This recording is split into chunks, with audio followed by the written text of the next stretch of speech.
Bonjour et bienvenue sur Noctiland. Vous venez de recevoir un ordinateur et vous vous demandez comment faire en sorte qu'il soit opérationnel. C'est ce que nous allons voir avec cet ordinateur qui sort tout juste de l'usine. Pour information, il s'agit d'un Lenovo S340 15 API. L'ordinateur est vendu avec un système d'exploitation Windows 10. On n'en verra donc pas l'installation. Je précise que vous êtes libre d'appliquer ou non les conseils que je vous apporte. On peut commencer dès que vous êtes sur le bureau de l'ordinateur. Première étape, la barre des tâches. Vous êtes autonome et vous n'avez donc pas besoin du service Cortana. On va donc faire un clic droit sur la barre des tâches et supprimer ce bouton. Il faut dire que Cortana est plutôt intrusif. Ensuite, on va supprimer cette barre de recherche qui prend beaucoup de place alors qu'elle est inutile. En effet, elle vous sert à faire des recherches lorsque vous cliquez dessus et entrer du texte. Mais si vous cliquez juste à côté sur le menu démarrer ou que vous appuyez sur la touche Windows, alors vous pourrez tout aussi bien rentrer du texte et faire une recherche. On fait donc un clic droit sur la barre des tâches et on sélectionne rechercher, masquer la barre de recherche. Troisième chose à faire sur la barre des tâches, faire en sorte d'afficher toujours toutes les icônes. Vous avez la place nécessaire pour vous permettre de voir à tout moment ce qui peut fonctionner sur votre ordinateur, alors profitez-en. Donc clic droit, paramètres de la barre des tâches, sélectionnez les icônes à activer, ici, et là, active. On voit donc que toutes les icônes sont affichées. On passe maintenant au bureau. Vous avez la fâcheuse tendance à y stocker tellement de choses qu'on ne s'y retrouve plus.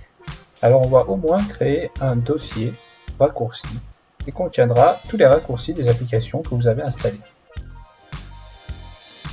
Ici, on va dans Propriétés et dans Personnalisation, on sélectionne Changer d'icône. Comme ceci, vous pourrez facilement retrouver votre dossier. Personnellement, j'utilise ceci. On ne remarque pas trop sur l'écran d'ordinateur. Alors ça c'est l'application que j'ai installée pour filmer, mais faites comme si elle n'était pas là. Ensuite on va s'attaquer à Windows A, donc ceci, qu'on peut ouvrir également de cette façon là.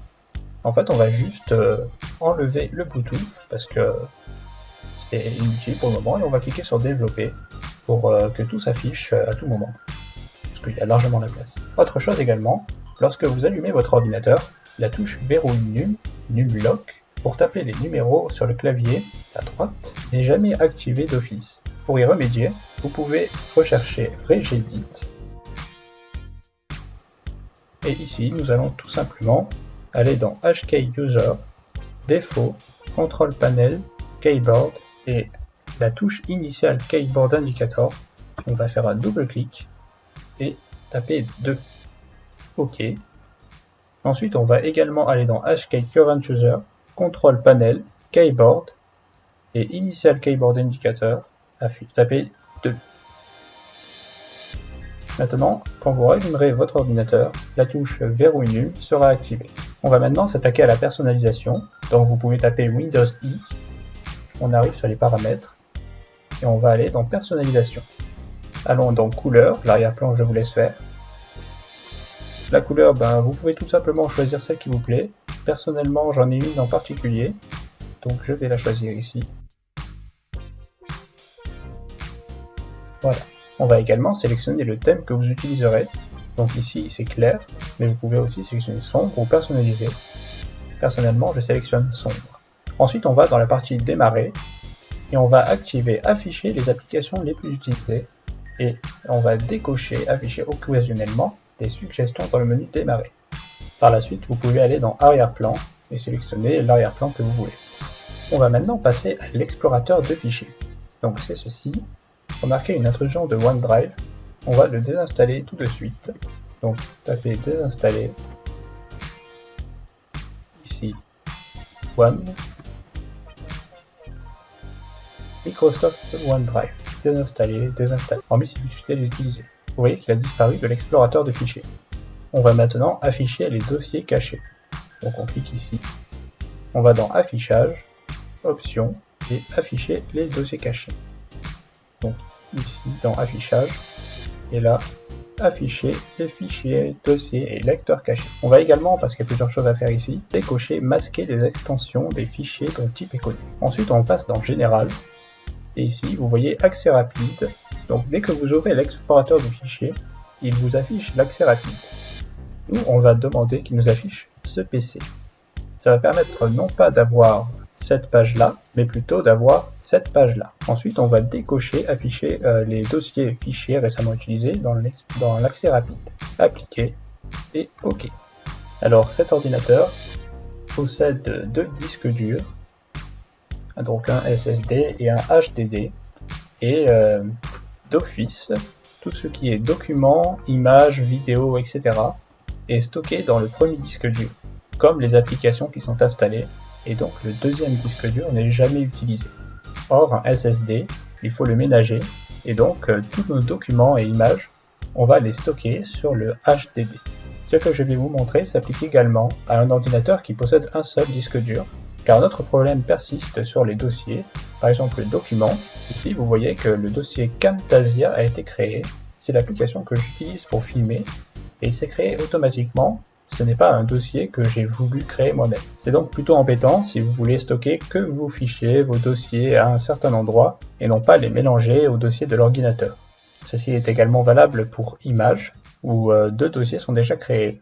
On va donc créer nos propres dossiers. Donc on va dans ce PC, le deuxième disque dur, clic droit, nouveau dossier, et là on va l'appeler 2 espace document.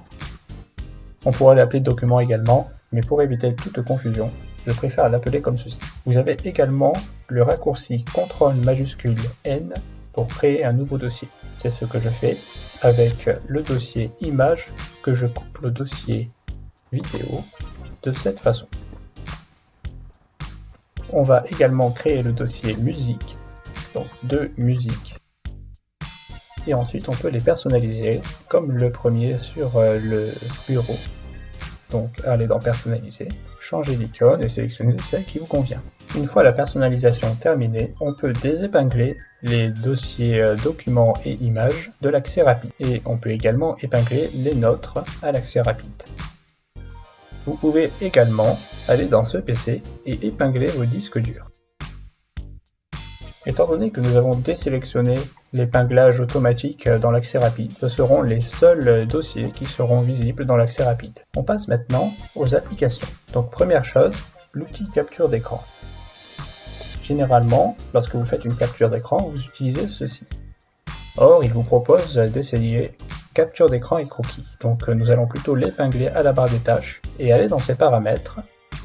Pour sélectionner, utiliser le bouton imprime écran pour ouvrir la capture d'écran. On clique sur oui et ici, dans raccourci impression d'écran, on va tout simplement activer la touche. Ce qui fait que maintenant, lorsque vous appuierez sur impression d'écran, ceci s'affichera de cette façon, avec la nouvelle application. On va maintenant installer d'autres applications sur l'ordinateur. Pour ceci, je vous fournis un lien de mon Drive sur lequel je stocke les fichiers de setup des applications souvent installées. On copie donc le lien, on va sur le navigateur Edge, on le colle et on atterrit directement sur mon Drive que j'ai partagé. On va donc commencer par installer l'antivirus AVG. Ici, on peut directement le télécharger et enregistrer. On va dans téléchargement, on lance l'application et on l'installe. Pendant ce temps-là, on va également installer d'autres applications, dont par exemple WinRAR, que je télécharge, également le logiciel Chrome, téléchargé. On peut également utiliser Iron, qui est une copie de Google Chrome, et on peut également installer Windows et Office, donc plutôt Office dans notre cas. Pour installer Office, vous avez plusieurs possibilités. Premièrement, le craquer pour éviter de payer un outil que tout le monde utilise. Ou bien vous pouvez acheter une licence, ou alors vous pouvez avoir une licence offerte par votre scolarité. On va également installer VLC Media Player et CCleaner. Vous pouvez également installer d'autres logiciels dont vous aurez besoin. Une fois que tous vos logiciels sont installés, on va tout simplement désépingler dans la barre des tâches ce qui est inutile et que vous n'allez pas vous servir. Et on va épingler ce dont vous allez vous servir. Donc par exemple, Chrome, épinglé à la barre des tâches. Bloc-notes, épinglé à la barre des tâches. L'explorateur de fichiers, l'outil capture d'écran et Groove Music éventuellement, puis d'autres applications si vous vous en servez. On va ensuite sélectionner les applications par défaut. Ici, film et TV. On va décocher ça et sélectionner VLC Media Player qu'on a téléchargé précédemment. Et le navigateur web, nous sélectionnons Chrome. Ensuite, on va utiliser le raccourci CTRL majuscule échappe et ça va nous ouvrir le gestionnaire des tâches. On développe et on va dans démarrage. Ici, on voit que beaucoup d'applications sont activées au démarrage de l'ordinateur. Or, on ne veut pas que par exemple CCleaner s'active. Donc, désactiver. Ici aussi, on va le désactiver. On laisse bien sûr l'antivirus, la sécurité de Windows et les haut-parleurs. Je vous conseille de vérifier à chaque fois que vous téléchargez une application le gestionnaire des tâches dans le démarrage. Est-ce qu'elle y est, est-ce qu'elle est affichée et est-ce qu'elle est activée ou non au démarrage de l'ordinateur. Ensuite, on met tous les raccourcis du bureau dans le dossier raccourcis. Je mets également le lien Drive que vous avez en description de la vidéo. Et nous avons terminé. Je vous remercie d'avoir regardé la vidéo et je vous dis à la prochaine.